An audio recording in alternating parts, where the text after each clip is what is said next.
Hello and welcome everyone. My name is Matthew with Crescentvale, and currently we're looking at an Immaculate Anthony Edwards Asia Parallel out of 27. I believe it's 2024, 2025. We'll double check the year on the back when we get there. So this is the first time I'm doing a 130 point card, self-grading. And every post we do, every video we do, every eBay listing, always put the disclaimer in that these are only estimates. These are my best ability to sell a raw card with a kind of self-graded system. The system is to create a post on Crescentvale, a video on YouTube, use Grok AI, cross-reference multiple cards, and arrive at a score. Now, you kind of maybe have already seen, we did a video recently on this Jordan Silver Spotlight. And, the label real quick too, you can kind of see here we have sub scores, centering, edges, corners, and surface. So, and when I'm cross-referencing other cards, I'm looking to see how the other major grading systems have done it. And I'm not here to discourage any of the other major grading companies. I'm really saying, I prefer my cards to have a slab for them to keep them protected. I prefer that I get better at self-grading. And there's times where I may still submit. You might have seen recently we picked up a Beckett 9.5 with no subgrades for a Michael Jordan card. But he's the most graded player. Anthony Edwards is popular. These cards are out of 27, so their serial number a little more rare than the Michael Jordan cards. We just did another self-grading for this 1990. Did a little research on that, and there was, I think, 80,000 copies of that card graded. It's the most graded card from Michael Jordan, and Michael Jordan's the most graded player. Now, it might not be the most graded card of all time. It might be that King Griffey Jr. rookie, I think, is a pretty high graded card. There may be somebody else out there with more grades on a specific card, but that Jordan that I just showed you, the 1990 Fleer, I believe the records that I looked up and found out was over 80,000. So, I just want to take kind of stock of when cards have, a very high amount of grades. And that 80,000 number, it was split up between PSA, SGC, and Beckett. So there's not as many graded cards, definitely with the serial number of this, but just in general of Immaculate Anthony Edwards.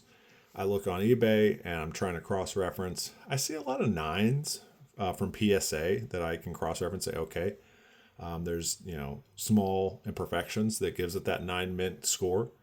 And when I bought this card, it felt like it was in good condition. I believe it still is. But I just wanted to give a bit of context, the disclaimer, and let's start diving into the scores.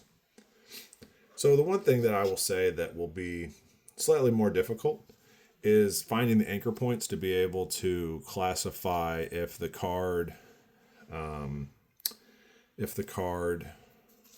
is centered properly. That's the first thing we check. So what I'm going to do to avoid any issues on the surface of the card as I'm checking these anchor points and these measurements is I'm putting the card back into a penny sleeve. And a penny sleeve is just a thin piece of plastic. And then I'm going to use the serial numbers, and this is 25 out of 27.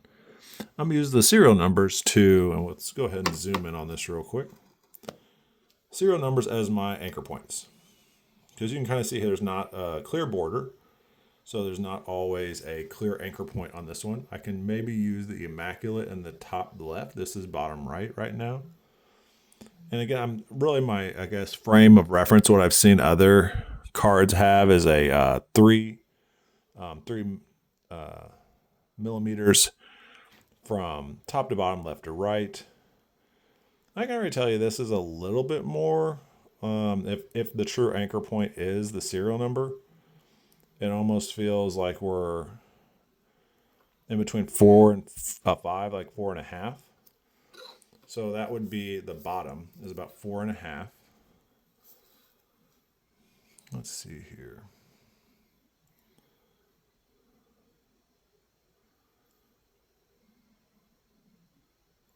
And about 5 there.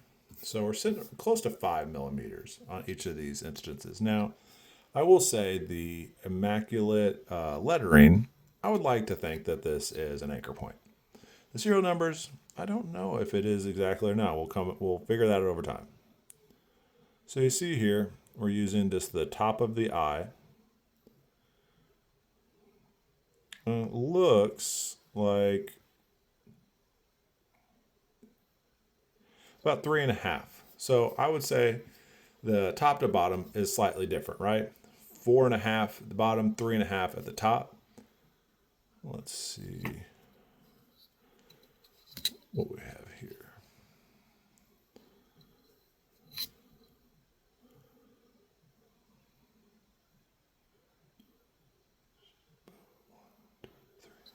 So yeah, 3 left to right.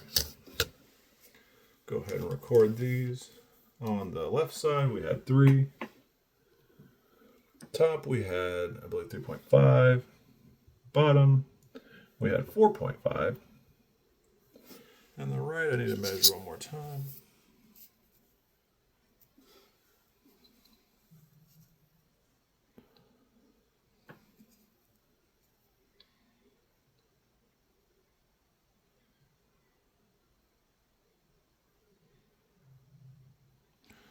Close to 5 on the right.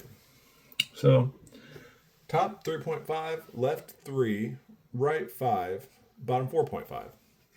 Let's see if the back gives us any good anchor points to work with. Now these, the logo in the top left and these letters at the bottom will help us with some anchor points. So let's go ahead and measure the bottom here. So I have seen these letters at the bottom act as anchor points. So let's get that about as close as we can. It looks like 1, 2, 3. 3 for the bottom on the back. Now let's see. This logo will act as a excellent anchor point. There's a logo on the other top. This is top left. Let's see what the left point here is. Let's see. And there's also a kind of a, what would you call it? His stats. There's a stat line that we can use as an anchor point as well.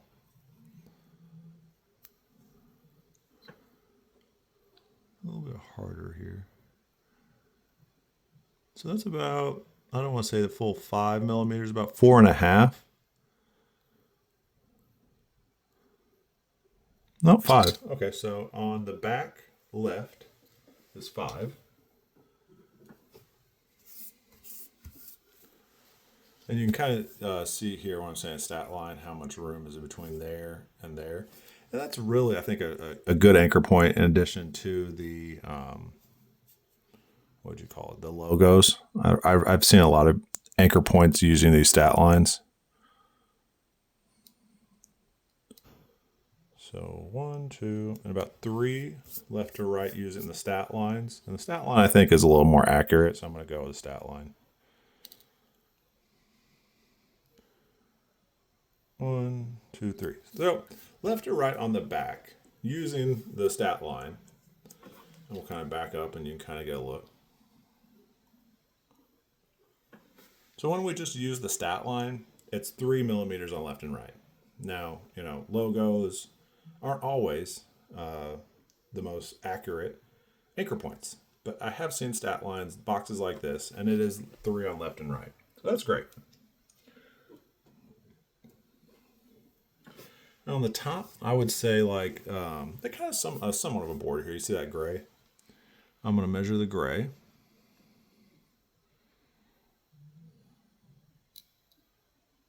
Well, that's 3. So the back, with the anchor points that I have, is close 3 all around. I'm going to say 10 on the back.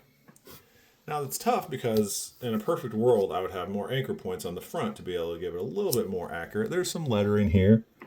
It's kind of darker. And one could say that letter from here to here and here to here. I don't know if you can see that. It's like, there you go. That's a good shot of it. So that space from Timberwolves to the edge, that could be considered an anchor point. So let's just see if it matches up with the text on the other side.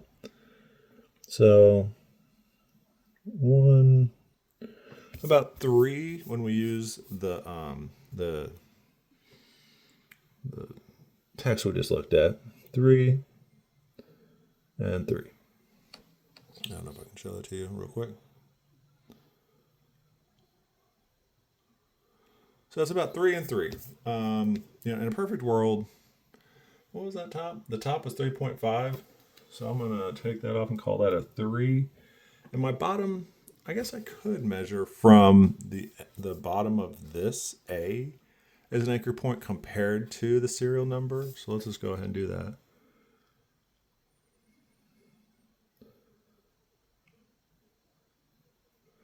About 2.5 to 3 when we use the A as the anchor point. Finding the anchor points is always important, right?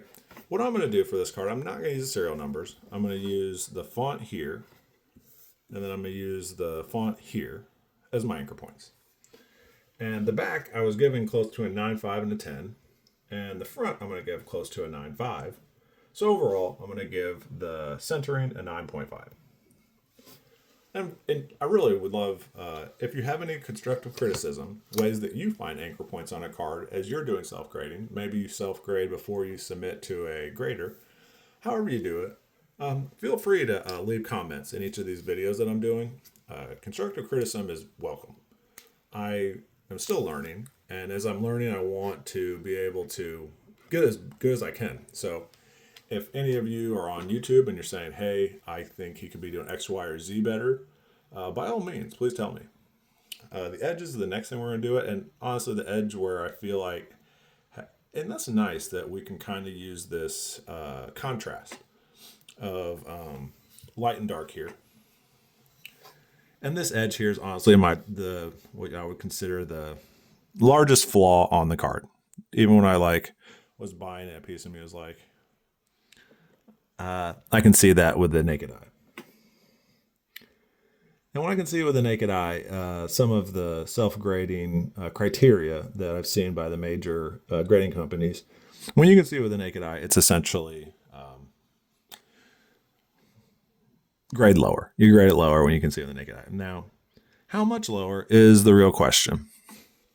This bottom left corner is almost a little off too, but we're right now focused on the corners and our edges. Right now we're focused on the edges, the left edge specifically. And the question is, what would you take off? If this was, a professional grader, and I have seen some professional grades that mark that lower to an 8. I don't know if I would call it a 7 or a 7.5. I would range anywhere between an 8 and probably an 8.5. I'd maybe go down to a 7.5 to an 8.5. Because the rest of the edge is not, I don't see any visible flaws. And we can zoom in a little bit more too to even kind of take a closer look at this. So you can kind of see what I'm saying here.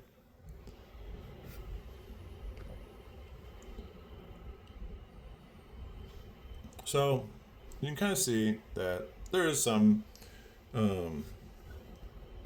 imperfections to it. So that left, I'm going to give it an 8. Some of you might say 7, 7.5, and that's okay. Please leave notes at the bottom in the comments on what you would do. I'm just kind of stating the current scores that I'm seeing. And that's a nice edge at the top. I do enjoy where I can have a contrast in colors. You can still see it's pretty sharp overall. These thicker cards, 130 point cards, are more difficult to get higher grades, and I'm going to 110% acknowledge that and not try it differently than how. So that corner there, I don't know. There we go. That maybe it's just because it's at a certain angle the way I'm holding it. We'll take a close look at the corners in a second. Right now we're looking at the right edge. And the right edge, I've not seen many flaws, even underneath the zoom that we have. And the top, I felt the same way. So I could probably be okay with the top and right getting 9s for edges. And the bottom, let's see if we see any flaws at the bottom. I'm not really seeing much flaws on the bottom.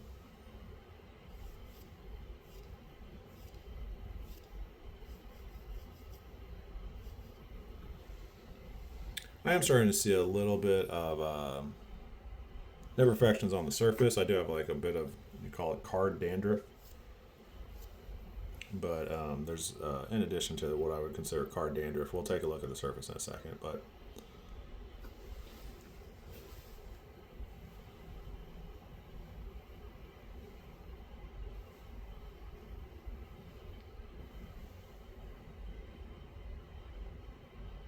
you can kind of see there a bit of imperfections on the surface. And, that is going to happen when we work with these more high-end cards.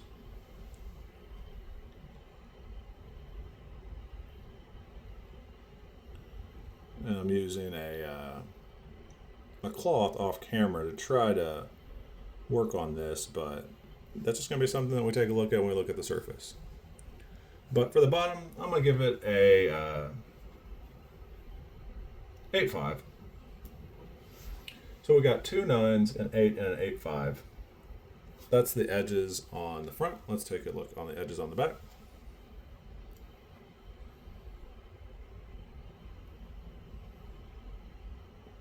This right side on the back, not seeing many flaws there.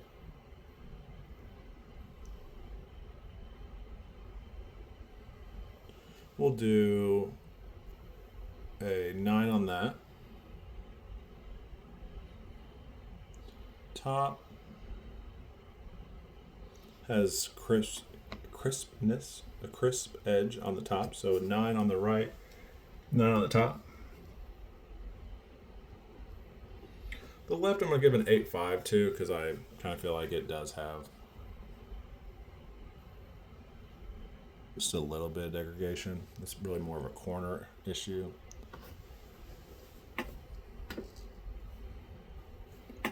So say 8.5, and the bottom, that's looking pretty clean. I'll probably do a 8.5 on that as well. 1, 2, 3, 3 8.5s, 1 8.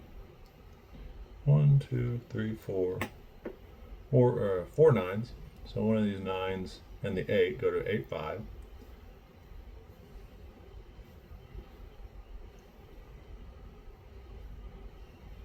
1, 2, 3. So it's in between an 8.5 and a 9 for the edges.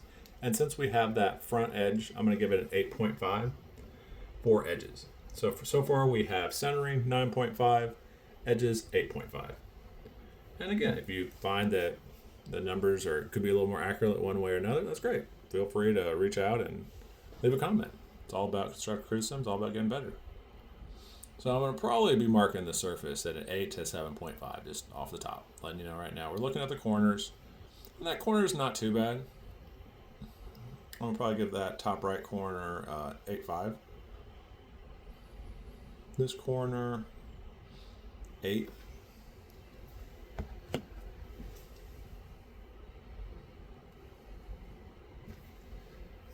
This bottom left might even go down to 7.5.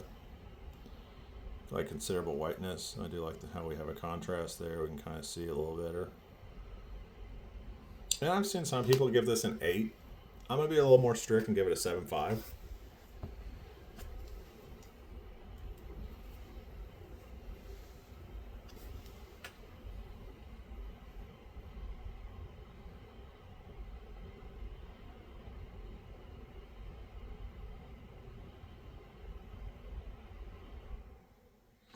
I'm going to give a 9 to this bottom right corner. I don't see near as much issues there.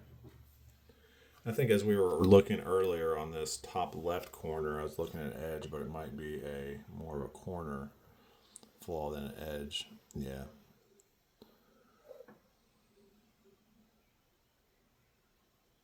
I'm going to say 8 on that top left corner.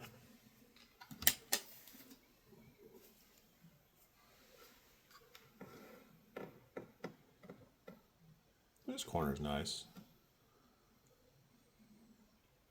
Maybe a little rounding, little imperfections. Let's go 8.5 on that top right corner. These two bottom corners are more on the white. I'll say 8.5 and 8.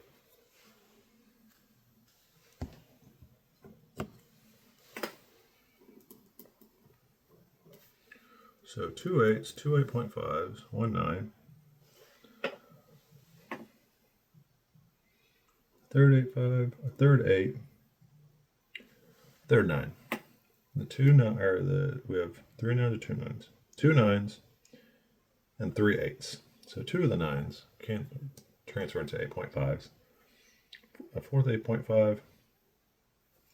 8.5 for our corners. And it could even drop down to an 8 because there is this corner here that could be considered an 8 and there's one on the back. I'm going to go to 8. Be a little more strict. And with these cards, I think you have to be more strict because in the end, this card's a little more rare and I essentially want to get the buyer the most accurate, what I would consider grade possible, and sometimes being too lenient isn't always helpful to the buyer. So you kind of see here the surface, it's like certain angles, the surface feels like it has more flaws than other angles.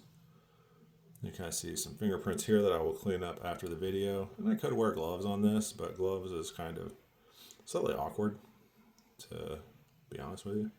Looks like we're in a factory or something. Maybe we should be, but it's slightly awkward. So this, I do wonder exactly how we can go about scoring this here. It's kind of hard to quantitate, but I will say that there's clear imperfections on the surface of this card. And it's probably 7.5. We're going to just be honest with one another. Some would say you can maybe clean some of this off and fix this, but I think like even just, you see the lines running up and down here? That's part of how it was printed, really. Like you can kind of see a smudge there that can probably be cleaned up a little bit, but there is like almost indentions. So 7.5 on the surface is probably what I'm going to give the front. And on the back, I don't see that near as much. It's like, almost spotless on the back. You can see a little bit of that. See it again there. Now, I'm not quite sure how the graders look at this, but I'm going to say 7.5 on the front and an 8 on the back for the surface. And then if I had to give that a subgrade out of those two, I'll say 7.5, being a little more strict. So we currently have a 7.5 and 7.5 for surface, an 8 for the corners, 8.5 for the edges, and a 9.5 for centering. So let's see here. If we average those two out, if we average these two out, so if I average the 9.5, 8.5, it's a 9 in the middle, and then averaging out a 8 and a 7.5, and if I go, let's say, round up, it would be in between for an overall grade, a 9 and an 8, which would result in an 8.5 overall grade. And if I round down to 7.5, we could give it an 8 overall. So it's in between an 8.5 and an 8. And again, we're just being as clear and transparent as possible. So overall, when I think about other grades for this card, I've seen 9s, but I would say they might be in a little bit better condition. So the 8.5, I don't know if it truly is an 8.5. It might be an 8. This is tough because these cards are more valuable and we want to get them graded accurately. I think it's like a near mint. There's a near mint plus. So I believe like near mint for our grading system would be an 8. A near mint plus would be an 8.5. And then a mint is a 9. A mint plus is 9.5 and gem mint is 10. Just how we're going to do it. Everybody has their own way. So it's in between a near mint and a near mint plus. And, a lot of the card does have some great qualities. The surface, the one edge, There's about 2 corners. Near mint 8.5 or 8.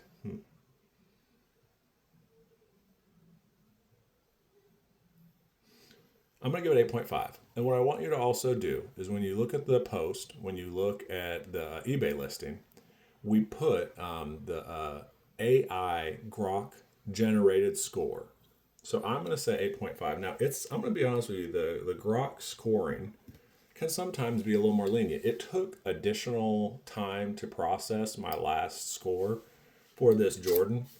I gave this Jordan a 9.5, this 1990 Fleer. I gave this a 9.5 in my grading, and then Grok, the AI score, gave it a 9.